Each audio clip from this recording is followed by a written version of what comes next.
Fear has a face. It's the alpha standing over you, chest puffed, voice raised, dominance radiating from every pore. You know exactly what you're afraid of. His power, his aggression, his ability to crush you in the hierarchy. Then there's the other fear, the one without a face. The Sigma male sitting quietly in the corner, and you can't explain why your nervous system is screaming danger. He hasn't threatened you. He hasn't even acknowledged you. But something ancient in your brain recognizes a threat you can't name. And unnamed threats are always more terrifying than visible ones. Before we dissect this fear, understand something crucial. The alpha's fear is surface fear. It's the fear of pain, of loss, of humiliation within the social structure. It's fear you can point to and rationalize. The Sigma's fear is existential fear. It's the fear of irrelevance, of meaninglessness, of the possibility that everything you've built your identity on is optional. It's fear that dissolves the ground beneath your feet. And human beings will tolerate almost any surface pain to avoid existential terror. Let me take you into the mechanics of why alphas create comfortable fear. When an alpha dominates, he's playing by rules everyone understands.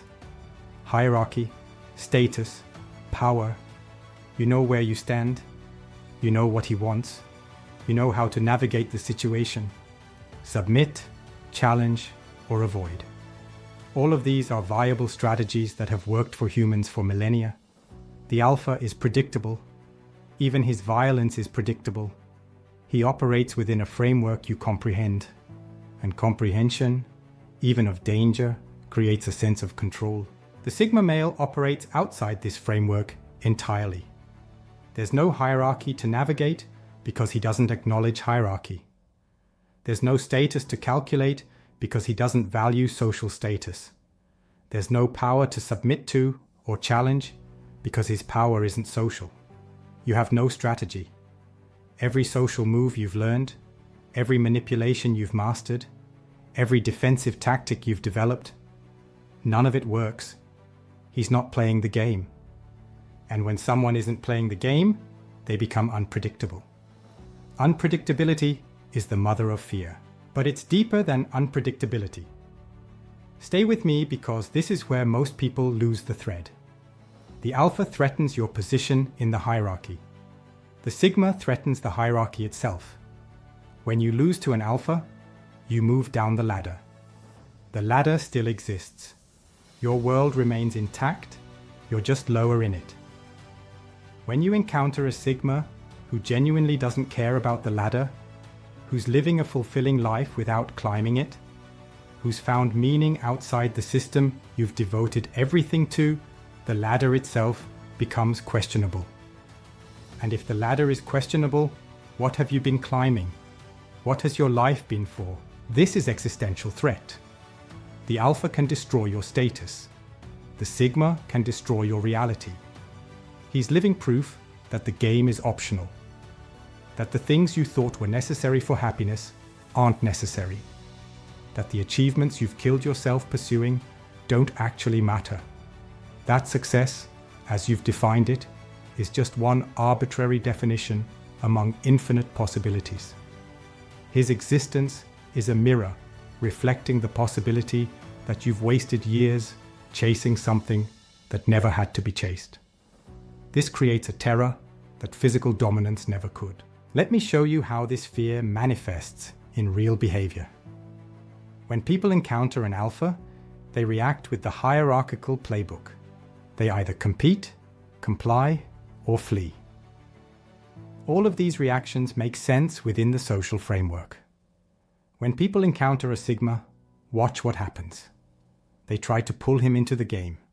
They ask what he does for a living, trying to place him in the status hierarchy. They show off their achievements, trying to trigger competition.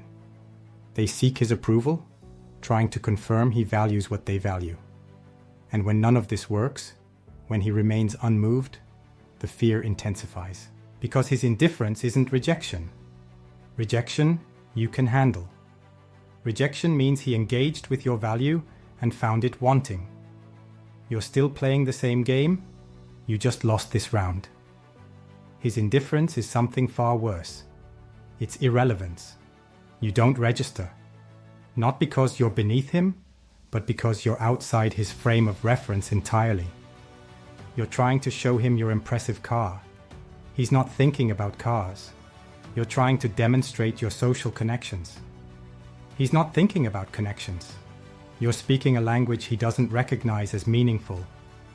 And being rendered irrelevant is more terrifying than being rejected. Here's where the fear gets psychologically complex. The alpha's dominance validates your importance. Even if he's dominating you, he's acknowledging you exist. He's seeing you as worth dominating. There's a perverse validation in being crushed by someone powerful. You mattered enough to crush. The Sigma's indifference provides no validation whatsoever. You're not worth dominating. You're not worth acknowledging. You're background noise in his internal world. And humans need to matter. We need to be seen. We need to register as significant. The Sigma male's genuine indifference threatens our sense of mattering more than any alpha's aggression ever could. Let me take you deeper into the fear mechanism. Most people construct their identity from external validation. Who am I? I'm the person others see me as. I'm my job title, my social circle, my achievements, my status markers. The alpha participates in this validation economy. He validates you as beneath him, but that's still validation. You exist in his world, just lower. The Sigma doesn't participate in the validation economy at all. You can't exist in his world because his world isn't constructed from social positioning. It's constructed from internal values and self-authored meaning. Your entire identity, which depends on others seeing you, becomes invisible to someone who isn't looking. This creates identity crisis. If I don't exist in his world, and his world seems complete and functional, do I actually exist in any meaningful sense? Or am I just a social construct that only appears real when others agree to see it? The Sigma male forces this question simply by being content outside the validation economy.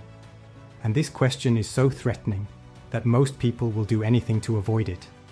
They'll attack the Sigma, trying to force a reaction that proves they matter. They'll dismiss him as weird or broken, trying to invalidate the threat he represents. They'll avoid him entirely, removing the mirror that reflects uncomfortable truths. Now let's talk about the fear of exposure, because this is what people really fear about Sigma males. The alpha exposes your weakness, your lack of strength, status, or dominance. Weakness can be hidden or overcome. The Sigma exposes your emptiness.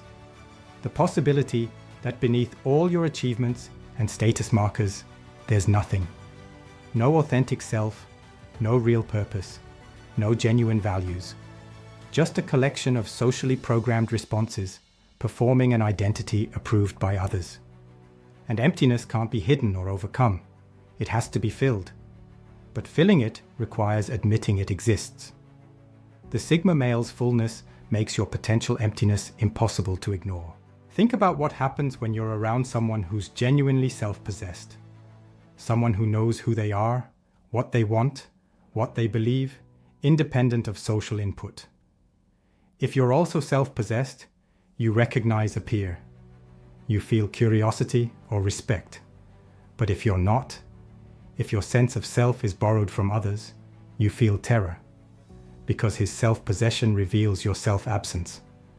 Not through comparison, through contrast. He's solid, you're fluid. He's defined. You're dependent on definition from others. He's autonomous. You're heteronymous. And realizing you're not actually a person, just a social algorithm running on human hardware, that's the deepest fear possible. Here's the fear that operates beneath conscious awareness. The alpha represents power you could theoretically obtain. Get stronger, smarter, more strategic, and you could become alpha. There's a path. The Sigma represents something you can't obtain through external achievement. You can't accumulate your way to self-authorship. You can't compete your way to internal coherence. You can't status climb your way to authentic purpose. The Sigma's power comes from internal development that most people have never even attempted. And facing someone who's done the internal work you've avoided, facing living proof that the work is possible and produces results, that's terrifying because it removes all excuses. You can't tell yourself that self-authorship is impossible when he's living it. You can't tell yourself that meaning outside social validation doesn't exist when he's found it. You can't tell yourself that you need the hierarchy to survive when he's thriving without it. Every rationalization you've constructed to avoid doing the internal work, to avoid facing your own emptiness, to avoid taking responsibility for your own existence, he demolishes simply by existing. And people fear nothing more than the removal of their excuses. Let me show you the specific fear response this triggers. When threatened by an alpha, adrenaline spikes. Fight or flight. Your body knows what to do. Ancient programming kicks in. When unsettled by a sigma, you experience cognitive dissonance without resolution. Your nervous system is activated, but there's no clear threat to fight or flee from. He's not attacking. He's not even present in a threatening way. But something fundamental in your worldview is being challenged. This unresolvable tension is more exhausting than any physical threat. You can recover from fighting an alpha. You can't recover from sustained exposure to someone who invalidates your entire life philosophy just by living differently. Here's where it gets darkest. The alpha threatens your life or status. The sigma threatens your meaning. Most people would rather die than face meaninglessness. Death is just ending. Meaninglessness is discovering you never truly lived in the first place. That every day was spent performing a role in a play you never chose. For an audience that doesn't actually care. Pursuing rewards that don't actually satisfy. The Sigma male who's escaped this trap and found authentic meaning doesn't just threaten your comfort. He threatens every choice you've ever made, every sacrifice, every compromise, every degradation you accepted in service of climbing a ladder he's proven is irrelevant. This is why people try to destroy Sigma males socially. They spread rumors. They paint them as arrogant, cold, sociopathic, broken. They need the Sigma to be defective, because if he's not defective, if he's actually more psychologically healthy than those playing the social game, then everyone playing the social game is defective. The Sigma must be pathologized. His independence must be reframed as inability to connect. His self-sufficiency must be reframed as fear of intimacy. His indifference to status must be reframed as bitterness about not achieving it. Because if his way of being is valid, if it's not just valid, but superior, then everyone else has been living wrong. Let's talk about the fear of contamination. Bad ideas are contagious. The alpha's dominance doesn't threaten to spread. You either have the capacity to dominate or you don't. But the Sigma's self-authorship is contagious. Anyone can choose it. Anyone can stop playing the social game. Anyone can start living by internal values rather than external validation. If this idea spreads, if people start questioning the hierarchy, start opting out of status games, start building meaning independent of social approval, the entire social structure collapses. And those who've invested everything in that structure, who derive their power and identity from it, they fear the Sigma like an immune system fears a virus. Not because he's harmful, but because he's revolutionary. The alpha preserves the system while dominating within it. The Sigma threatens the system by ignoring it. One is a feature of the existing structure. The other is a bug that could crash the whole program. And the people running the program, the social influencers and status holders and validation economy profiteers, They instinctively recognize that the Sigma male is dangerous not to individuals, but to the system itself. His freedom is infectious. His contentment outside the game is destabilizing. His proof that alternative ways of being exist and work, that civilization threatening to a civilization built on conformity. Here's the final layer of fear, the one that operates in the deepest unconscious. The alpha is comprehensible within the animal framework. Dominance hierarchies exist in wolves, chimps, lions. We understand alphas because they're ancient. The Sigma male represents something evolution hasn't prepared us for. A human who's transcended biological programming, who's looked at the genetic imperatives for status, reproduction, tribe, and said, no, I'm choosing my own imperatives. This is post-biological thinking. And the biological organism you are doesn't have an operating system for processing someone who's hacked their own source code. This triggers uncanny valley fear. He looks human. He speaks human language. But something is fundamentally different. He's not running the human social software. He's written his own. And when you encounter someone who's rewritten their programming, someone who's achieved a level of consciousness and autonomy you didn't know was possible, you don't feel inspired, you feel threatened. Because if he can rewrite his programming, you can rewrite yours. And rewriting your programming means admitting your current programming is just programming, not truth, not nature, not inevitable. It means taking responsibility for every thought, belief, and behavior you've been running automatically. People fear Sigma males more than alphas because alphas threaten what you have. Sigma males threaten who you are. Alphas can take your status, your resources, your position. Sigma males reveal that status, resources, and position might not matter. That the entire game you're playing might be optional. That the self you've constructed might be unnecessary. That freedom and meaning exist outside the system you've devoted your life to.